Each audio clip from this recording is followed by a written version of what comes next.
지금부터 IBS 인하대학교 방송국의 아침 정규 방송을 시작하겠습니다.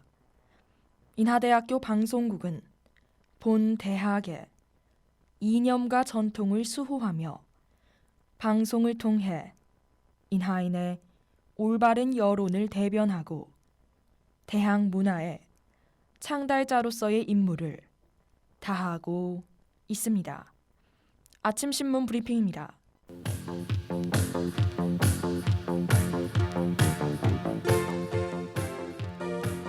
오늘 아침자 조선일보 헤드라인 기사입니다. 올해 국내에 오미크론이 본격 확산된 후 주간 단위 코로나 확진자가 11주 만에 처음으로 감소했습니다. 중앙방역대책본부에 따르면 지난 20일부터 26일까지 약 일주일간 코로나 확진자는 전주 대비 13% 감소했습니다. 이는 올 1월 첫 주 일평균 3,613명에서 시작해 10주 연속 확진자가 늘다가 11주 만에 감소세를 띈 것입니다. 이러한 감소세의 일각에선 오미크론에 걸려도 괜찮다는 생각에 증상이 있어도 검사를 꺼리는 샤이 오미크론의 영향도 언급됐습니다. 이에 전문가들은 주간 단위 확진자 감소세는 맞으나 감속 속도는 더딜 것이라는 관측을 내놓았습니다. 한편 사망자는 최근 일주일간 하루 평균 353명으로 작년 12월 델타 사태 최대 주간 사망자의 5배를 경신했습니다.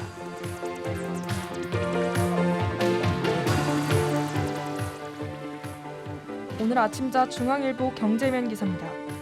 윤석열 대통령 당선인이 4월 추가 경정 예산 편성을 요청한 데에 기획재정부는 과도한 재정 지원은 안 된다는 입장을 밝혔습니다.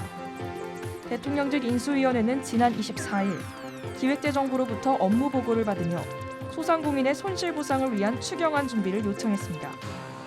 이때 인수위는 2차 추경 재원 조달 방안으로 지출구조 조정을 우선 추진한 뒤 국채 발행을 후순위에 두는 방침을 정했습니다. 그러나 추경 편성 및 제출은 현 정부의 동의가 필요한 사안이며 기재부는 문 대통령의 남은 임기에 2차 추경안을 제출하지 않을 방침으로 정해졌습니다. 인수위의 지출 구조 조정은 불가피하게 연내 집행이 어려운 예산이 대상인데 3월 예산사업 집행 중에 어떤 예산을 줄일지 판단하기 어렵기 때문입니다. 또한 모자란 돈은 적자 국채를 발행해야 하는데 올해 국가 채무는 1,075조이며 국채 발행 규모가 늘면 금리가 오를 수 있어 정부는 우려하는 입장입니다.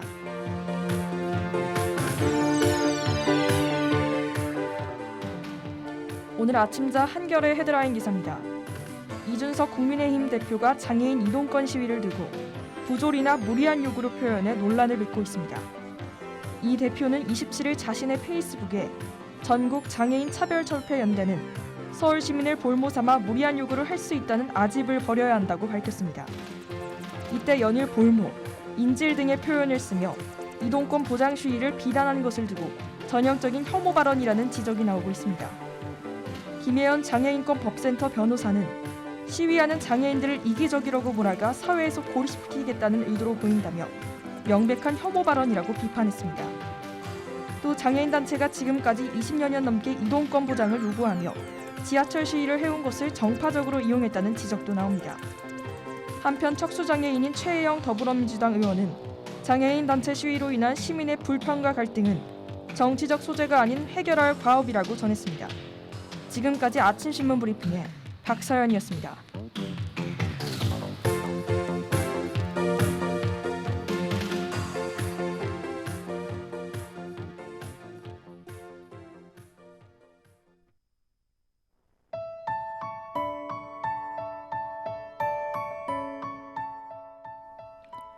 저는 최근 오메가3를 챙겨 먹기 시작했는데요. 처음 뚜껑을 열었을 때 생각보다 알약의 크기가 커서 깜짝 놀랐지만 몸에 좋다고 하니 꾸준하게 먹으려고 노력하고 있죠. 이 성분은 등푸른 생선에 많이 함유되어 있어서 고등어, 참치, 꽁치 등에서 추출된다고 하는데요. 아마 드셔보신 분들은 아실 겁니다. 오메가 특유의 냄새가 있죠? 생선 비린내가 톡 쏘며 올라온답니다. 그래도 꾸준히 먹어야 한다는 생각에 후각을 포기하며 꿀꺽 삼켜요. 이렇게 오메가3를 습관들여 먹는다면 많은 효능이 나타날 수 있는데요. 혈중 콜레스테롤을 낮춰줘서 두뇌 작용을 활발히 하고 치매 예방에 긍정적인 영향을 준다고 합니다. 뿐만 아니라 눈에 쌓이는 피로와 건조함 등을 개선하는 데 도움이 될 수 있다고 해요. 저는 이 안구 건조증 때문에 오메가3를 먹기 시작했답니다. 여러분도 지금 챙겨 먹는 영양제가 있으신가요? 없으시다면 영양이 부족한 곳을 찾아 보충해주는 것도 좋을 것 같아요.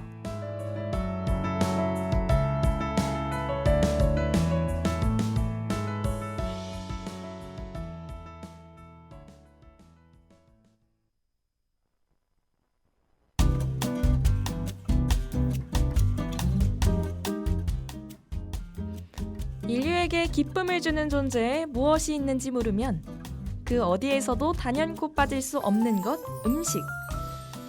여행가의 다이어리를 펼치면 시작되는 전 세계 맛집 투어. 생소한, 또 익숙한, 온갖 진기한 것들이 모여 만들어진 다채로운 코스를 만나볼까요? 매주 월요일 아침, IBS와 함께 현지인들만 아는 그 나라의 진짜 맛집을 찾아가 봅시다. 각국의 요리사와 함께 만나보는 개성 있는 음식. 익숙한 재료로 만들어 볼 수 있는 홈쿡 레시피까지 음식으로 시작해 이어지는 세계와의 대화. 지금부터 나눠볼까요?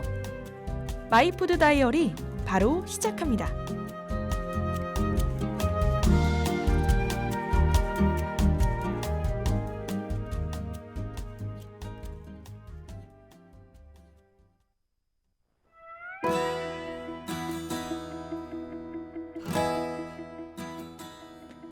점차 따뜻한 바람이 볼을 스치면 여행을 떠나기 딱 좋은 날씨라는 뜻이다.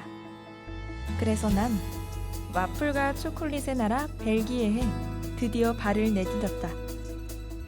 수많은 여행 책자를 뒤져보던 중 꼭 가야겠다며 별표까지 쳐놓은 그곳. 나는 곧장 디낭으로 달려갔다. 메즈강을 따라 가늘고 길게 뻗어있는 아름다운 소도시 디낭. 역에 내리자마자 검은 돔이 우뚝 솟아있는 성당이 눈에 들어왔다. 이끌리듯 성당 안으로 발을 들이게 됐고 무작정 내 여정에 안녕을 빌어본다. 여행 내내 길거리에선 색소폰 연주 소리가 멈추질 않았다. 나의 도착을 환영한다는 의미가 아닐까? 하며 의미부여를 하기도 했다. 그리고 이번 여행에서 가장 오래 기억될 벨기에 음식. 1000만이 살짝 넘는 인구가 오랜 기간을 거쳐 만들어낸 음식 문화는 마치 이 여행을 끝내고 싶지 않은 맛이었다.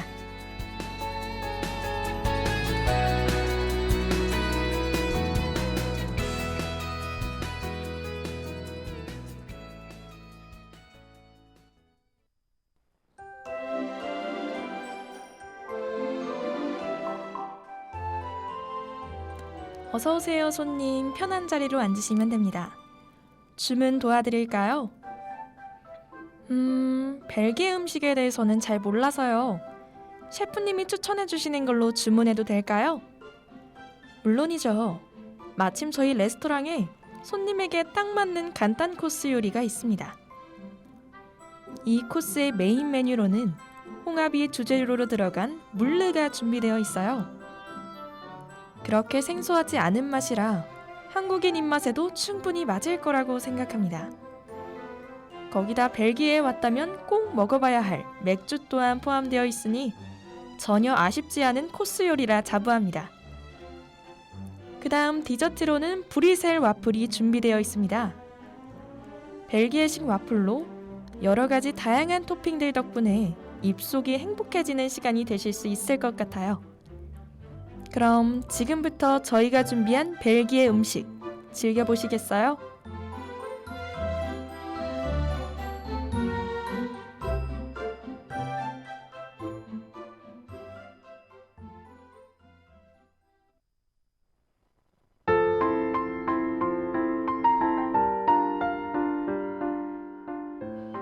실례합니다. 요리 올려드리겠습니다. 오늘의 메인 요리 물르입니다. 물르는 벨기에의 대표 음식으로 홍합을 이용해 만든 요리입니다. 한국 포장마차에서 주는 홍합탕과 꽤 비슷하지만 벨기에에선 커리와 크림 혹은 토마토로 맛을 내곤 하죠.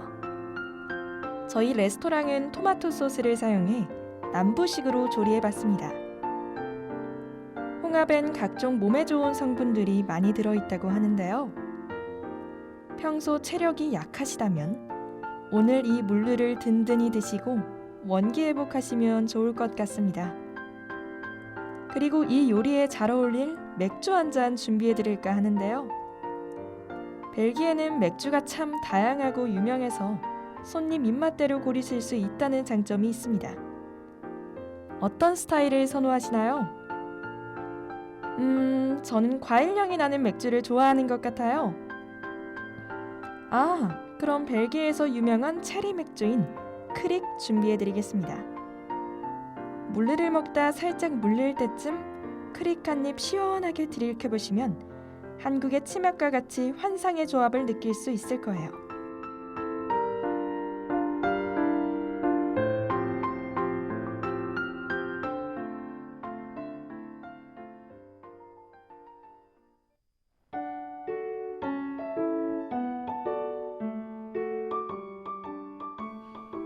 메인 요리 물르 맛있게 즐기셨나요? 그럼 오늘의 디저트 브리셀 와플 올려드리겠습니다. 흔히들 벨기에 와플이라고 알려져 있는 이 디저트는 미국 와플과는 다르게 베이킹 파우더 대신 이스트가 사용됐었다고 해요. 그래서 식감이 좀 더 푹신한 감이 있죠. 일반적으로 브리셀 와플에는 생크림, 과일, 잼, 설탕 등을 곁들여서 먹고 이 외에도 아이스크림, 초콜릿 시럽을 올려 먹기도 한답니다. 이처럼 위에 올라가는 토핑의 종류가 다양하니 취향대로 골라 먹을 수 있다는 장점이 있죠.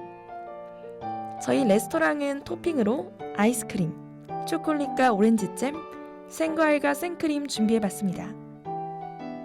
어떤 것들로 올려드릴까요? 저는 아이스크림, 초콜릿과 오렌지잼 이렇게 3개 올려주세요. 네, 선택하신 토핑의 조합은 어떠신가요? 아이스크림과 와플은 말할 것도 없이 최상이고 달달한 초코맛과 상큼한 오렌지의 조합이 생각보다 너무 잘 어울려서 놀라운 맛이에요. 잘 어울린다니 감사합니다. 그럼 천천히 즐겨주세요.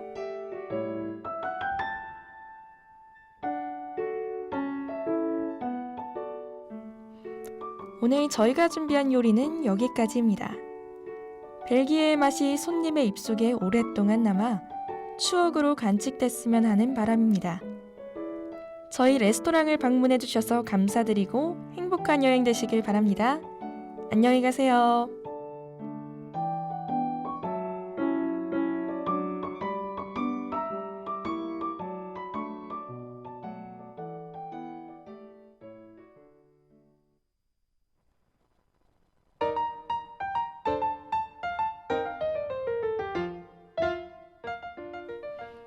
이지라이프의 너 말고 네 언니 듣고 오셨습니다.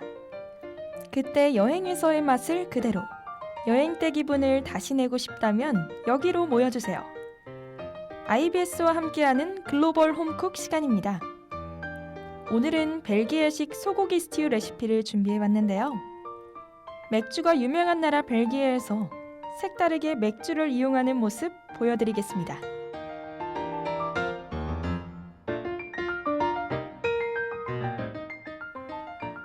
먼저 준비할 재료로는 소고기 300g, 양파 1개, 마늘 1줌, 그리고 제일 중요한 맥주 500ml. 요리의 맛을 온전히 느낄 수 있도록 기본 맛의 맥주를 구매하시는 걸 추천드려요. 우선 고기를 도톰하게 썰고 소금과 후춧가루를 약간 넣어 밑간을 해줍니다. 이건 약 30분간 재워줄게요. 이젠 후라이팬을 꺼내 들고 오일을 휘휘 둘러 채 썬 양파를 약불에서 볶아줍니다. 이때 양파가 갈색의 색을 띠면 밑간에서 재워둔 고기랑 슬라이스한 마늘을 쇽 넣어줄게요. 이제부턴 중불에서 달달 볶아줍니다. 여기서 비장의 무기! 벨기에산 맥주를 자작하게 넣고 보글보글 한 번 더 끓이면서 졸여주면 드디어 벨기에식 소고기 스튜 완성! 이번 홈쿡 요리는 간단한 재료로도 풍부한 맛을 느낄 수 있어서 한번 시도해보시면 꽤 괜찮은 결과물을 내실 수 있을 겁니다. 다음 주는 또 어떤 요리가 기다리고 있을지 궁금한데요. 매주 각 나라별 시그니처 음식 레시피를 집에서도 만나보실 수 있도록 알차게 챙겨드릴게요. 귀로 즐기는 전세계 맛집 투어의 연장선 글로벌 홈쿡 또 만나요.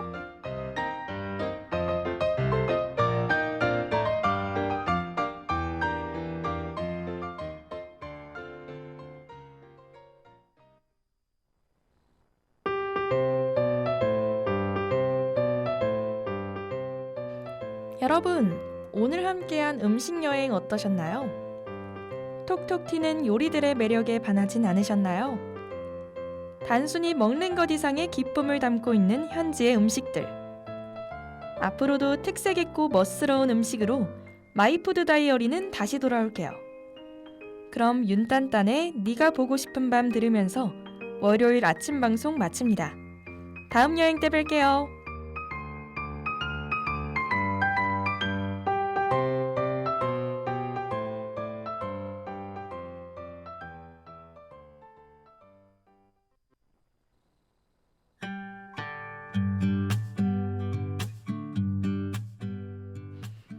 지금까지 제작의 박초연, 보도의 최미빈, 기술의 이영은, 진행의 전 박사연이었습니다. 고맙습니다.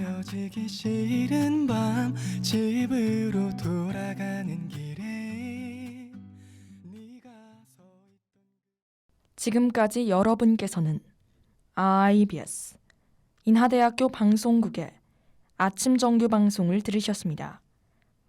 다음 정규 방송 시간까지 안녕히 계십시오. 여기는 참된 방송 인하대학교 방송국입니다. IBS